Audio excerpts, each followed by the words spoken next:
Ang batas ginawa para sa tao, para sa katiwasayan ng mga mamamayan o ng ating bayan. Hindi ginawa ang tao para sa batas. Pero talaga bang nagiging talamak o lantaran na sa atin?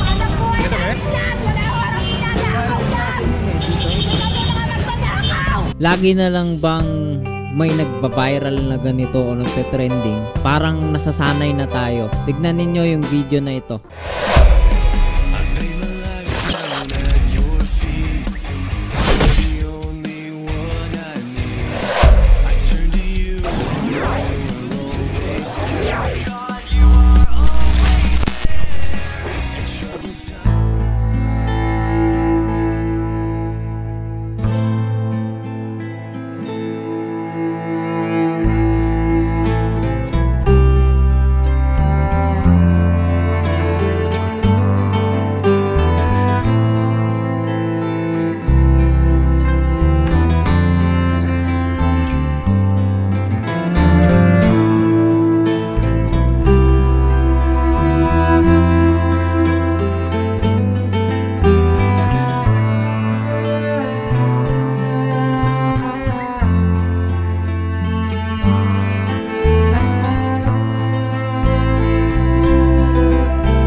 Naman natin. At syempre gusto lang natin sabihin, no, alam naman natin o alam ko naman na gusto natin ng kaayusan sa ating mga lugar, mga lokal o ng ating bansa mismo.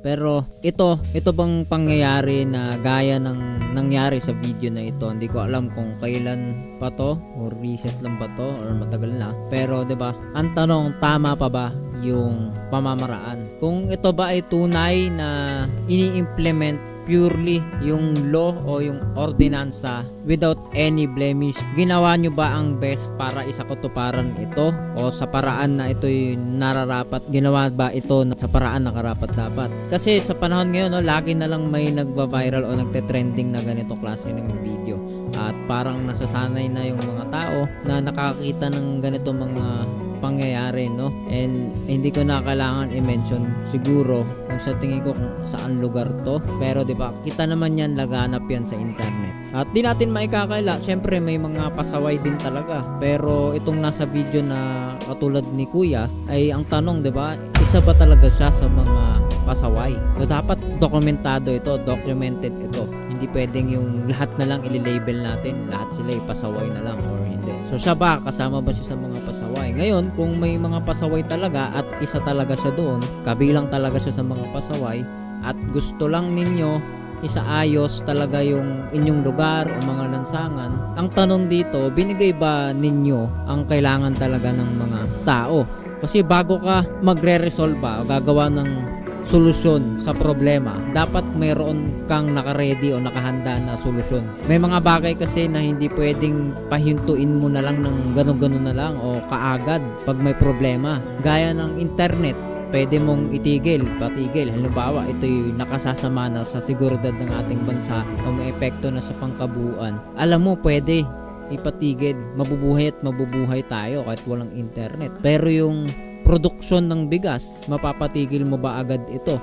Syempre, dapat may solusyon ka sa mga tao. May mga bagay na hindi mo kaagad mapahinto o may pa-stop. Puwersahan mo yung, maliban na lang, puwersahan mo yung gagawin kagaya ng napanood natin, di ba? Ganon din sa buhay ng mga tao, katulad ng nasa video na ito. At hindi natin palalayuin, no? Katulad ng mga vendor, mga nagtitinda sa labas o kung ano pa mang kalintulad nun, dapat may solusyon ka.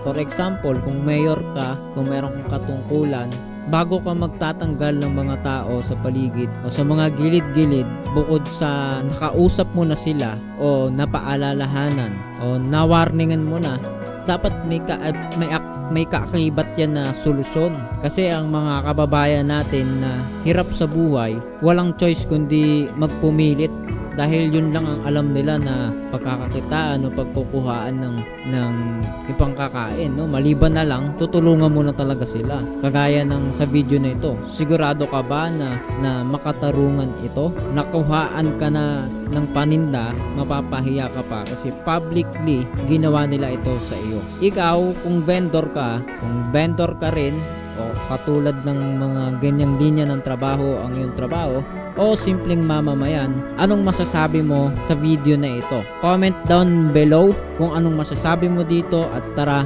pag-usapan natin. See ya ulit sa susunod na video.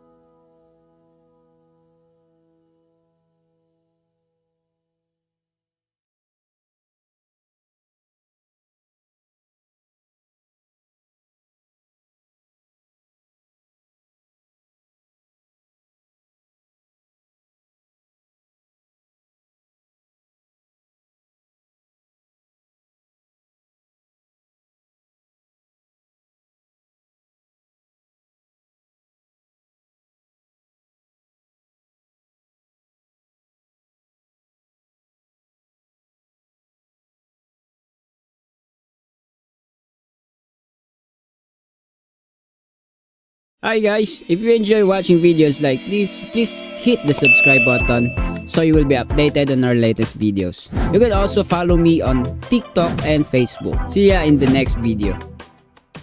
Commercial break. Yun na nga mga tol. Share ko lang sa inyo itong isa sa pinakabagong labas sa market na model ng computer. Ito ang SAR 6 Pro Mini PC. Hindi alam ng marami na pa-high-tech na ang mga devices nowadays.